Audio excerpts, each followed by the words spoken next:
गिरनार हिमालय से भी प्राचीन माना जाता है। गुजरात राज्य के जूनागढ़ जिले में स्थित है, जो हिंदू और जैन धर्म के लोगों के लिए महत्वपूर्ण तीर्थ और सिद्ध क्षेत्र है। यहाँ का इतिहास हजारों सालों से भी पुराना है। आज हम जानेंगे गिरनार का इतिहास और गिरनार से जुड़ी कुछ रहस्यमय बातें। गिरनार का प्राचीन नाम उज्जयंत था।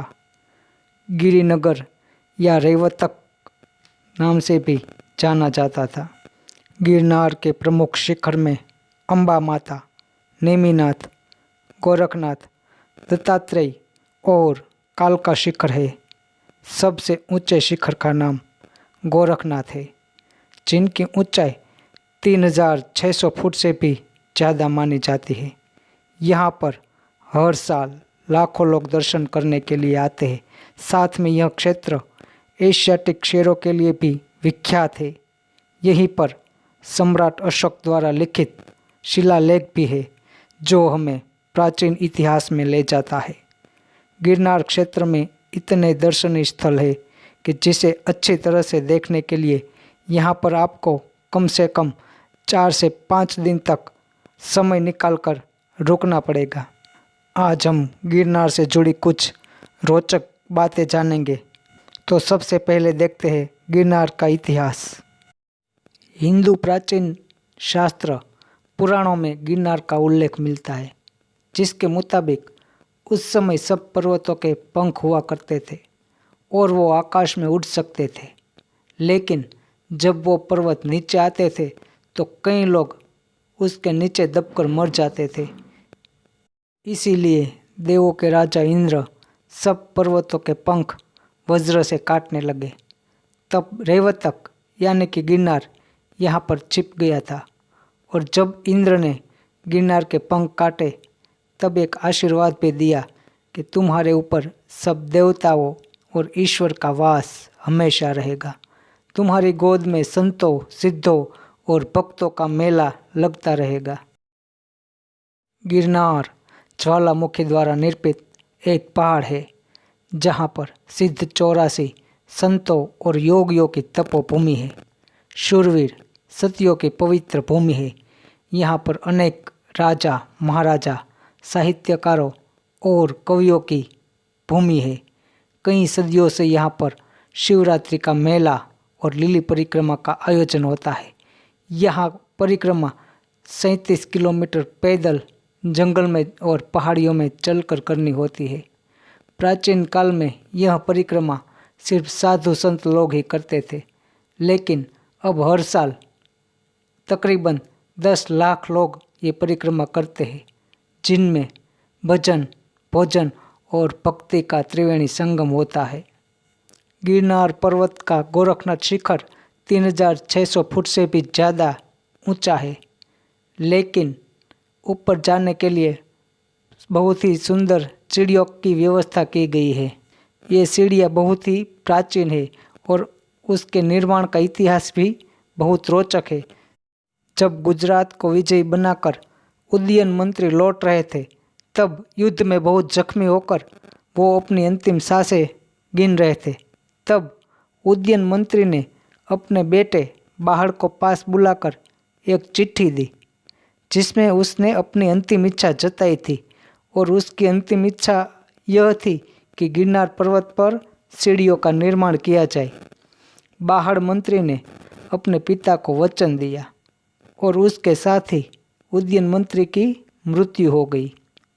पिता को दिया हुआ वचन पूरा करने के लिए बाहड़ मंत्री गिरनार की गोद में आए और देखा तो ऊंचे ऊंचे शिखर और घना जंगल देखकर वो निराश हो गए। उन्हें सीढ़ियाँ बनाने का कोई रास्ता सूझ नहीं रहा था कि कहाँ से शुरुआत करें। बहुत प्रयत्न के बाद भी कोई उपाय न सूझा। तब उसे माँ अम्बा की याद आई और संकल्प करके माँ अम्बा को प्रार्थना करने बैठ गए। लगातार 3 दिन तक भूखे प्यासे प्रार्थना के बाद माँ अम्बा जी प्रकट हुए। तब बाहड़ मंत्री ने अपनी समस्या बताई। तब अम्बा माता ने उसे आशीर्वाद दिया और कहा कि जिस रास्ते पे मैं अक्षत यानी के चावल के दाने बिखेरती जाऊँ, वहीं रास्ते पे तुम चिड़ियों का निर्माण करना। और ये सही हुआ। दूसरे दिन जिस रास्ते पर चावल के दाने बिखरे मिलते गए, उसी रास्ते पर चिड़ियों का निर्माण होता गया और इस तरह 9,999 चिड़िया का निर्माण हुआ। अब बात करते हैं जूनागढ़ में स्थित अन्य एक दूसरी जगह की, जिसका नाम है दामोदर कुंड। गिरनार की तलहटी में स्थित दामोदर कुंड बहुत ही प्राचीन है। ब्रह्मा जी ने यहाँ पर यज्ञ करवाया था, जिसमें सभी पवित्र नदियों को और सभी देवी देवताओं को बुलाया गया। ब्रह्मा के नाम से इस कुंड को ब्रह्मकुंड के नाम से भी जाना जाता है। इस कुंड का सबसे बड़ा रहस्य यह है कि कोई भी मृत व्यक्ति की अस्थियां दामोदर कुंड में डालते ही पूर्ण रूप से पिघल जाती है। एक मान्यता के अनुसार श्री कृष्ण भगवान के देहोत्सर्ग के बाद उनके पौत्र अनिरुद्ध जी द्वारा श्री कृष्ण भगवान की अस्थियों का इसी कुंड में विसर्जन किया था। हर साल हजारों लोग अस्थि विसर्जन के लिए यहाँ पर आते हैं। मृगी कुंड। राजा भोज के द्वारा यह कुंड बनवाया गया है। यह कुंड का इतिहास भी अनेक रहस्य से भरा है। आज भी कई रहस्य है जो कोई सुलझा नहीं पाया है। महाशिवरात्रि के पावन त्योहार में सब अखाड़े के साधु संत धामधूम से रेवड़ी निकालते हैं, यानी कि शोभा यात्रा निकालते हैं और उसका अंत मृगी कुंड में स्नान करके किया जाता है। कहा जाता है इस रवेड़ी में भगवान शिव के साथ साथ उनके गण और कई सच्चे और दिव्य साधु संत भी आते हैं, जो मृगी कुंड में स्नान तो करते हैं, लेकिन स्नान करने के बाद मृगी कुंड के बाहर नहीं निकलते हैं। गिरनार पर्वत ऐसे कई रहस्यों की खान है। गिरनार पर्वत अंदर से खोखला माना जाता है। इनकी गुफाओं में अनेक संत, महंत, सिद्ध पुरुष, योगी, अघोरी, कापालिक और महात्मा निवास करते हैं और अनेक साधना, जप तप में लीन रहते हैं। यहाँ पर कई चमत्कारिक दिव्य औषधियाँ, जड़ी बूटियाँ भी मिलती है।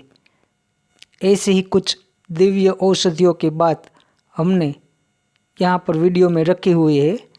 जो दूसरा भाग है उनका लिंक आपको डिस्क्रिप्शन में मिल जाएगा। तो दोस्तों, दूसरा भाग देखना ना भूलें। मिलते हैं दूसरे भाग में।